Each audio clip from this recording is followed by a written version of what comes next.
All right, let's talk about something you probably click on every single day. It's on your phone, it's on your laptop, it's in pretty much every app you use. It's that small, unassuming icon that, well, it holds all the power, the settings icon. But have you ever actually stopped to look at it?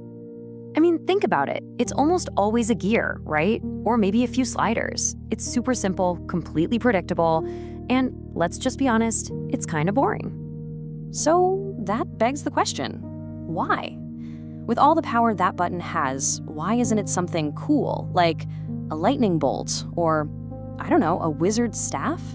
Something dynamic that actually shows you how important it is. Well, what if I told you that this boring design is actually a really powerful psychological trick, one that's specifically designed to stop you from breaking everything? That its blandness is actually the most brilliant thing about it?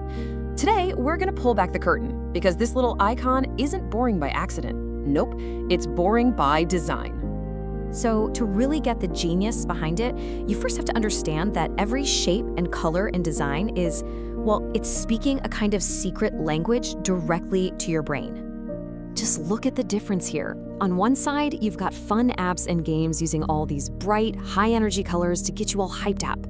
But the settings icon, it does the absolute opposite. The design is intentionally quiet. You know, calm shapes, neutral colors. A gear just feels technical, right? Mechanical, and maybe even a little, intimidating.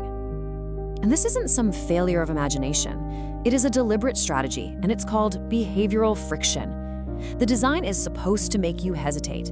It's a signal that you're about to go into a high-stakes area where one wrong click could have some pretty serious consequences.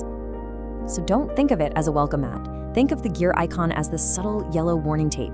It's basically whispering to your brain, caution, slow down, pay attention. And this quiet little manipulation, well, that's the first layer of its genius. It's a psychological safeguard disguised as a dull icon. Okay, so let's peel back another layer and get into the cognitive science behind this. Your brain, for all its amazing abilities, has one pretty big limitation: its working memory. You can kind of think of it like the RAM on your computer, and research shows that it can really only handle about 4 new chunks of information at one time before it just gets totally overwhelmed. This idea is a huge part of what's known as cognitive load theory. Now, cognitive load is just the total mental effort you need for any task, and it's broken down into 3 types. You've got intrinsic load, which is just how hard the topic is. Then there's germane load. That's the good kind of effort, the stuff you use for actual learning. And then the most important one for us, extraneous load. This is all the useless mental work that bad design makes you do. So where does our boring old settings icon fit into all this? Well, it's a masterclass in reducing that extraneous load. Because you've seen a gear icon mean settings literally thousands of times, you don't have to think about it. You just know. That instant recognition completely bypasses your brain's limited working memory, and that frees you up to focus on the actual difficult task at hand. You know, the choice of a gear is also this fascinating little relic from a totally different era of design.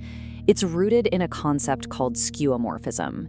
And understanding this really helps explain why this symbol has stuck around for so long. Skeuomorphism is just a fancy word for when a digital object looks like its real-world counterpart. Think of the floppy disk icon for save.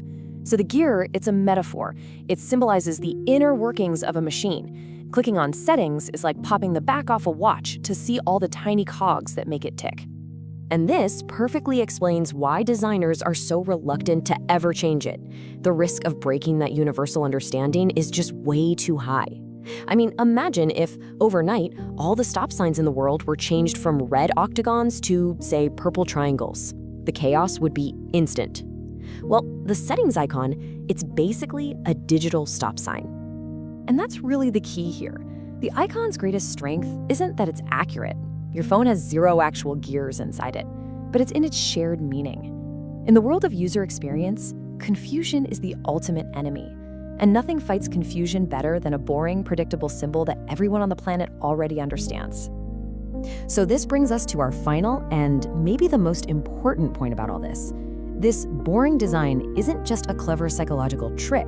It's actually an act of profound empathy. And this is where the whole conversation shifts. See, for a lot of people, a simple, predictable interface isn't just a nice to have, it's an absolute necessity. Think about older users or people with cognitive disabilities or even just someone who isn't very tech savvy. Overly creative designs can be a total nightmare. That familiar gear icon provides something called cognitive safety. And this puts the designer's choice in a completely new light, doesn't it? What looks like laziness on the surface is actually a deeply ethical decision. It's an admission that the goal of design isn't to be clever or show off, but to serve all users, letting them navigate safely and with confidence. So the next time you tap on that simple little gear, remember these 3 lives it's living. It's a subtle warning sign, a psychological safeguard to keep you from making a huge mistake. It's a powerful brain manager, a tool to reduce your cognitive load. And most importantly, it's an empathetic guardian, a pillar of accessible design for everyone. The settings icon really is the unsung hero of user interface design. It proves that sometimes the most brilliant, the most effective, and the most empathetic solution isn't something dazzling and new, but something simple, familiar, and yeah, maybe even a little bit boring. So now that you know the secret life of the settings icon, it kind of makes you wonder, right? What other boring designs out there are secretly shaping our behavior, maybe for our own good? Let me know what you think.